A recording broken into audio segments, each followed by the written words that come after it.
New ইয়র্কে বর্ণিল আয়োজনে অনুষ্ঠিত হতে যাচ্ছে ২১-এর বইমেলা। ২১ থেকে ২৩ তারিখ পর্যন্ত নিউ ইয়র্ক সিটির জ্যামাইকায় অনুষ্ঠিত হবে এই আয়োজন। উন বাঙ্গাল নামে একটি সংগঠন এবারের বইমেলার আয়োজক। বইমেলা নিয়ে আয়োজিত সংবাদ সম্মেলনে এইসব কথা বলেন আয়োজকরা। বিস্তারিত রিপোর্টে।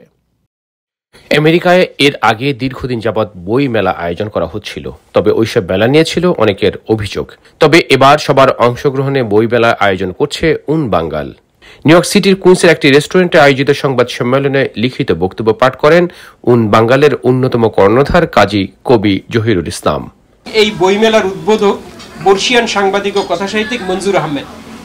বইমেলার উদ্বোধন করা হবে ২১শে ফেব্রুয়ারি বিকাল ৫টায়। এর আগে ৪:৩০টায় একটি র্যালি হবে ১৬৮ স্ট্রিট জ্যামাইকা থেকে মেলার ভেন্যু পর্যন্ত। এবারের মেলার আহ্বায়ক বাংলাদেশ কমিউনিটির প্রিয়মুখ বাংলাদেশ সোসাইটির সাবেক সাধারণ সম্পাদক ফখরুল আলম। সংক্ষিপ্ত বক্তৃতায় এই সংগঠক জানান, এই মেলা থাকবে রাজনীতি মুক্ত। আমাদের থিমটা হলো এটা অরাজনৈতিক এবং ধর্ম নিরপেক্ষ।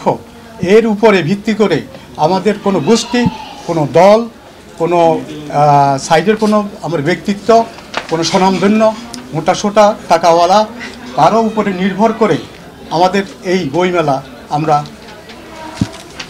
চিরজীবন যতদিন বাংলাদেশ থাকবে ততদিন চালিয়ে যাব। মেলা নিয়ে সাংবাদিকদের বিভিন্ন প্রশ্নের জবাব দেন সদস্য সচিব আহসান হাবিব, মানবাধিকার নেত্রী কাজী ফৌজিয়া সহ অন্যরা। আয়োজকরা জানান, এবারের বই মেলায় প্রকাশক নয়, লেখকরা স্টল নেবেন। এতে লেখকদের সাথে পাঠকদের একটি চমৎকার সম্পর্ক তৈরি হবে বলে জানান আয়োজকরা। উন্মুক্ত রেখেছি সব দিক থেকে, সেই হিসাবে আমরা এখানে বর্ণ ধর্ম কোনো কিছুর বাছ বিচার না করে সবাইকে আমরা আমন্ত্রণ জানিয়েছি। উল্লেখ্য, ২১ তারিখ বিকেলে উদ্বোধন হবে এবারের বই মেলা। ২২ ও ২৩ তারিখ দিনভর মেলা প্রাঙ্গণ থেকে পছন্দের বই কিনতে পারবেন আগ্রহী পাঠকরা।